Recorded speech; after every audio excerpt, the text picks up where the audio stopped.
बास झालं. बास झालं मनातल्या मनात रडणं आणि जगासमोर मी खुश आहे म्हणून खोटेपणाने मिरवणं.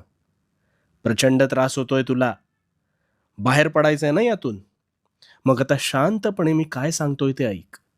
ह्या जाचातून मुक्त होऊन जाशील. मला सांग, घरात कधी प्रसन्न वाटतं रे? केर काढल्यावर. कारण केर काढल्यावर घरात लक्ष्मी वास करते अशी एक धारणा आहे. पण मग हाच कचरा जर तू साठवत नेलास, तर घरात दुर्गंधी पसरेल आणि मग काही दिवसात ह्याच दुर्गंधीने घरात रोगराई पसरू शकते. मग नको असलेला विचारांचा कचरा, तो मात्र तू नेहमी कळत-नकळत साठवत नेतोस. ज्याची मुळं तुझ्या मनात घट्ट घर करून बसतात आणि मानसिक स्वास्थ्य बिघडवतात. पण मग या विचारांना मानसन्मान कोण देतं रे? मला सांग ना कोण देतं?